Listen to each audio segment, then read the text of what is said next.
These new Primaris Space Marines are all very fancy, but today let's focus on their Firstborn predecessors and the power that they can bring to the table in 9th.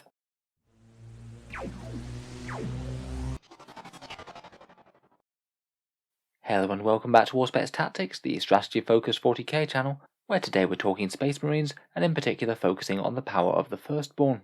This one's been a video that I've been requested to make for really quite a while now, talking about the strengths of the Space Marines if you decide to eschew Primaris entirely, and think about some ways for how you could go about building a competitive Firstborn army list. In the video, first we'll focus on some of the stronger picks for the standard size Space Marines, then talk about a few of the disadvantages that come with leaving the Primaris on the shelf, and finally just finish up for one example of an army list that makes use of some generic strong units that could apply to multiple armies. So first up, to be honest, between Firstborn and Primaris, both sides of the Space Marine coin do have plenty of good units. There's a lot of things that the standard Space Marines can do that the Primaris can't, or can't do anywhere near as efficiently. From the standard Space Marine Codex, I'd argue that Vanguard veterans are maybe one of the strongest Firstborn units, being really flexible to be able to fill the battlefield role that you need them to, but taking things like Storm Shields, Lightning Claws and Jump Packs really isn't the worst way to run them if you just want a general purpose melee unit. They're fast, the Lightning Claws will keep them wounding quite well against most targets, and the Storm Shields can always make them a problematic unit to remove, having a 50-50 chance of deflecting any shot even if it's high AP. Primaris just don't really have a fast moving elites choice that hit hard in close combat. Devastators are powerful as well, particularly piled into a drop pod with Gravs or Multi-Melters. They work quite well in any chapter, but particularly in Iron Hands where they get to move and shoot for no penalty. It can be quite nice to take a mix of Grav and Multi-Melters because then you can use the Signum buff and the Armorium Cherub on the one that's the most important for that matchup, getting more anti-tank against vehicles or more anti-infantry against things like Space Marines. The Firstborn have plenty of usable dreadnoughts, most notably and infamously the Volkite Contemptor from the Forge World Compendium with those twin Volkite Culverins that pulverizes most things quite nicely, though the standard Codex Venerable Dreadnought with las cannons and missile launchers really isn't too bad a gun platform if you just want some dedicated anti-tank. I must admit that one is a bit outshadowed by the Primaris Redemptor though, but I think they would see at least a fair bit of play if the Redemptor wasn't quite so brutally efficient. Attack bikes are a genuine rival to the ridiculously strong anti-tank firepower of Eradicators, a little bit less anti-tank for the points but far faster, and they also pack a fair bit of bolter firepower too, and there's plenty of other units within the Codex that are perfectly usable. Terminators can be really strong for certain chapters, Apothecaries are great for restoring models from the dead, Company Veterans are pretty good action units and can also sit around protecting characters, Servitors aren't Space Marines at all but they can help with actions, objectives and screening. The Scouts are certainly inferior to the Phobos Marines for an outfield screening unit, but I think in a pure Firstborn list they could be worth a consideration. It might well be worth paying the slight premium to get that outfield screening. Land Speeders can be an interesting alternative to the attack bike, a little bit tankier and a bit faster, though not quite as efficient firepower. The Land Speeder Storm is a fairly popular choice for just randomly throwing onto objectives and being a cheap nuisance unit that at least isn't going to melt to anti-infantry firepower too quickly. The Whirlwind and the Sicarian Arcus can be interesting as ignores line of sight firepower, and the Whirlwind can make one enemy unit fight last each turn too. And I do quite like the Vindicator out of the various tanks on offer. It's got okay damage and durability, though it's a bit swingy. Finally, if you're going for any specific Space Marine chapter, the ones that are a bit more supported, such as Blood Angels, Space Wolves, Death Watch or Dark Angels, all of those are going to find making a pure Firstborn list just far easier than some of the rest. Basically because unlike the Black Templars, they haven't had their range redone in Primaris form yet, so all of their unique, flavourful and powerful units are all Firstborn. Blood Angels like to build around their Sanguinary Guard, the Space Wolves Wolf Guard are pretty awesome, the Death Watch Proteus kill team is probably the strongest out of the kill teams in their troop slot, and the Dark Angels are absolutely spoilt for choice in Firstborn terms. They can build entire armies around either Raven Wing or Death Wing, both of which are really quite strong, and can easily get by with no Primaris whatsoever. I think a lot of the more competitive lists for most of those factions could quite easily be tweaked just to eschew Primaris altogether, as they should all have a very hefty contingent of Firstborn in already. So what are the downsides to leaving the new boys at home then? First up, a few stratagems are Primaris locked unfortunately, transhuman physiology being the most obvious one. 1 CP to stop your squad taking a fair amount of damage really is quite a nice pop-up ability.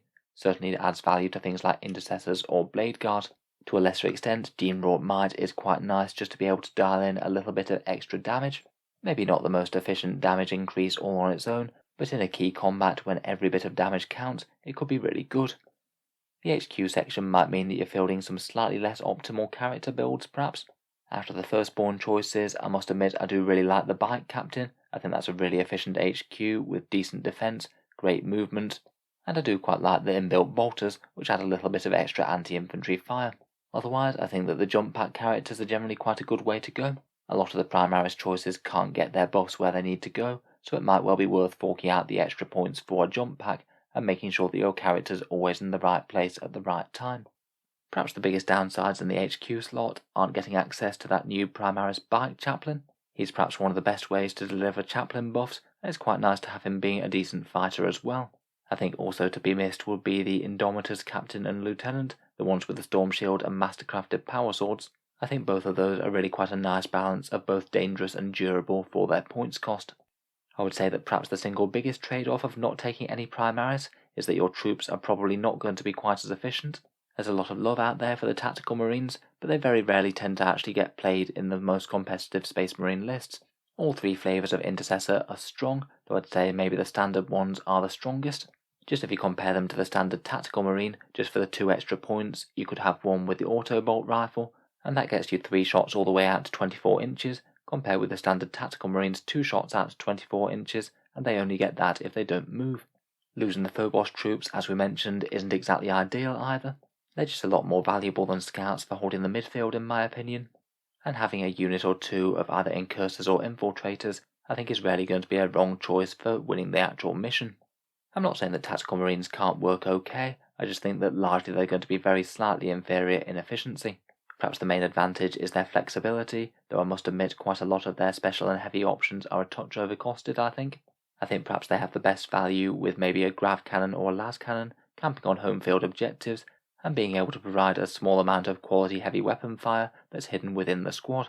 Maybe Tactical Marines have added value in armies like Salamanders, where they get their single B-roll, which is great for things like las cannons, and of course Salamanders get bonuses with things like Melters and Flamers too, both of which the standard Primaris can't take.